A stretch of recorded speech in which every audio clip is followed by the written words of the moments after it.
আসসালামু আলাইকুম, সবাইকে স্বাগতম জানাচ্ছি তারেক একাডেমিতে। আমি তারেক আছি আপনাদের সাথে। আজকের ফটোশপ ক্লাসে আমরা দেখব কিভাবে আমরা কাটের ইফেক্ট তৈরি করতে পারি, উড ইফেক্ট যেটাকে বলে আর কি।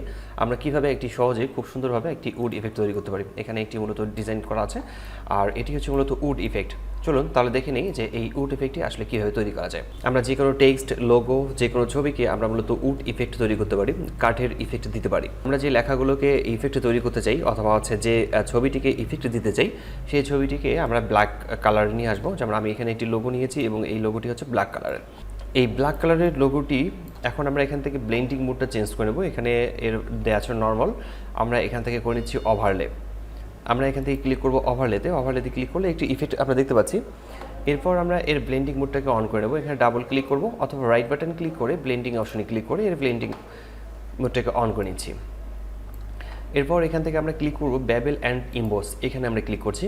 এই বেবেল অ্যান্ড ইম্বোসে ক্লিক করে আমরা এখান থেকে স্টাইল রাখছি ইনার বেবেল এবং টেকনিক থাকবে স্মুথ এবং ডিপথ।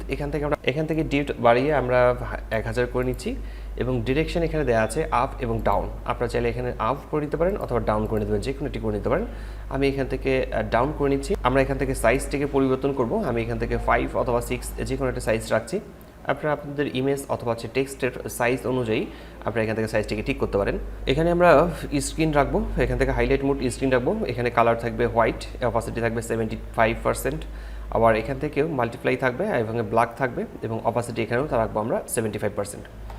এরপর আমরা স্ট্রোকে ক্লিক করছি, স্ট্রোকে আসবো। স্ট্রোকে আসার পর স্ট্রোকের সাইজটাকে আমরা একটু পরে কমাচ্ছি। আর পজিশন আমরা এখানে দেখতে পাচ্ছি আউটসাইড দেওয়া আছে, আমরা এখান থেকে ইনসাইড করে নেব। এরপর আমরা স্ট্রোকটাকে 2 অথবা 3 যে কোনো একটি সাইজে রাখতে পারি। আমি এখান থেকে স্ট্রোক সাইজটাকে 3 রাখছি এবং কালার মোড আমি এখান থেকে চেঞ্জ করবো। কালারে ক্লিক করছি।